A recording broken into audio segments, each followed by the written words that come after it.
Hello everybody, welcome back to my channel. So today, as you read by the title, I will be giving you my Eastern Conference predictions. If you haven't watched my Western Conference predictions, I will link it down below in the description. So let's get started. Number 8, the Magic. Now there's not much to say about the Magic. They were a solid team last year and I think they'll be a solid team again this year. They stayed pretty much the same. They re-signed Vucevic, Terrence Ross, and they signed Al-Farouq Aminu in free agency. So I think they'll have a similar record as last year and end up in a similar spot as last year. Number 7, the Raptors. The Raptors took a huge hit in free agency, losing Kawhi and Danny Green. Of course, when you lose 2 starters, especially one that was your finals MVP, it's going to be really hard to replace that value.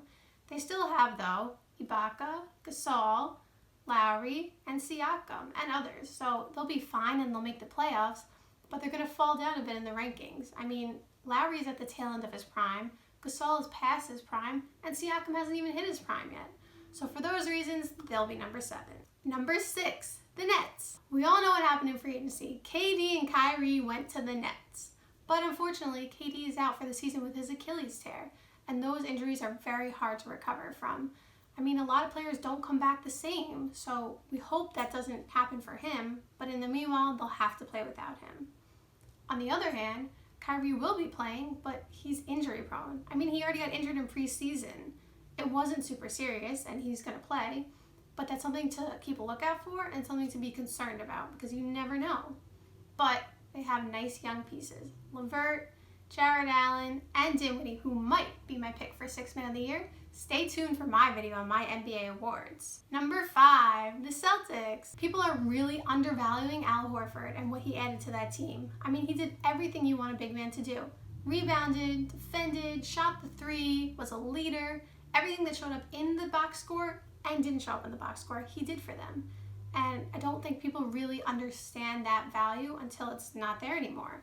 So I think that they'll miss him physically on the court and mentally. Now, they tried to replace him with Enes Kanter, who is very gifted on the boards. But let's keep it a buck. He's lacking on the defensive end. And there's been plenty of times where he had to be taken out of crunch time because he couldn't defend. That's something they're really going to have to solve. I think that Kemba and Kyrie swap, it's pretty even. I mean, Kyrie's probably a bit more talented, but there's not much differential. I mean, you're not going from like an all-star point guard to like a 65 on 2K. So I think they'll be fine there. Let's also mention Jaylen Brown just got the bag. I think it might be a little bit premature. I think he had a little bit more to prove before he got that much money. But, I mean, hey, get your money, Jaylen Brown, do your thing. Number 4, the Heat. Now, of course, it's so sad to see Dwayne Wade gone. I mean, they're going to miss him overall, just everything about him. He was everything to that franchise. But I think they'll be okay. I mean, they signed Jimmy Butler, who's the perfect fit for Miami. He's everything that you want in a Pat Riley system. So I think there'll be no issue there. And their rookie, Tyler Herro, looked really nice, and I think he'll get a lot of quality minutes. Also, the fact that Bam is going to get more minutes now that Whiteside is gone, and I think he's a really nice up-and-coming center. Look out for him.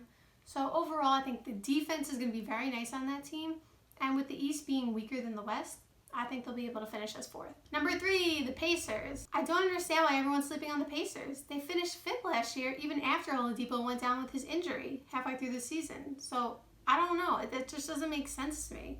They only lost a couple of pieces, Bogdanovich and Darren Collison. But they made up for it in free agency by adding TJ Warren, Jeremy Lamb, who I really like, and Malcolm Brogdon, who was the 8th player in NBA history to make the 50-40-90 club. The other players include Steph Curry, Larry Bird, Kevin Durant, Steve Nash, Mark Price, Reggie Miller, and Dirk Nowitzki. Talk about elite company. So with that and the addition of Oladipo being back healthy and a nice coach in Nate McMillan, I don't see how they don't finish as the 3rd seed. Number 2, the Bucks. Now, a lot of people still have the Bucks as number 1, and hey, they could easily be number 1, but I don't know that because 1, they lost Malcolm Brogdon, like I said in the Pacers clip. It's a huge hit. They're going to miss him a lot. Also, people saw how Toronto defended Giannis in the playoffs. A lot of people are going to probably try that tactic, and if he doesn't develop a consistent jumper or consistent 3, it might work. Of course, Giannis is a monster, and he's still going to get his points and rebounds and do all his stuff, but he may be a little less effective. Maybe not. We'll have to see. Also, they basically re-signed the whole team, which is a good thing and a bad thing. It's a good thing because it's going to make them still be relevant, still be a very good team. They have a lot of nice pieces, but I don't know if those contracts were the best contracts, so we'll have to see how that works out. But they finished as number 2 in my book. Number 1, the 76ers. Yes, the Sixers are number 1. Can we believe that, people? 4 seasons ago, they were in the lottery with a record of 10-72. They were last and just bad, and nobody wanted to watch them. And now, they're first. How fast they came up. Now, of course, the big piece was adding Al Horford in free agency. We all know that, as I said earlier, Al Horford is very valuable, and he's going to add a lot to that team. Plus, he was getting a nickname for being the Embiid stopper. So now, him and Embiid are on the same team. So how are people going to defend that duo? Also, Ben Simmons getting another year. I mean, I know we saw that 1-3 he took in preseason, but let's not overhype that. I don't think he's going to be taking many shots like that. But it may be an indication that he may take some kind of shot outside the paint, which would be very helpful for them. They also re-signed Tobias Harris. Very nice for them, very solid for them. And picked up Josh Richardson in the Jimmy Butler sign and trade. I really like Josh Richardson. So all those reasons combined, I think they'll be number 1. Thank you guys so much for watching. I hope you enjoyed the video. Like, subscribe, and make sure you hit that bell so you get notified when I post new videos. Bye!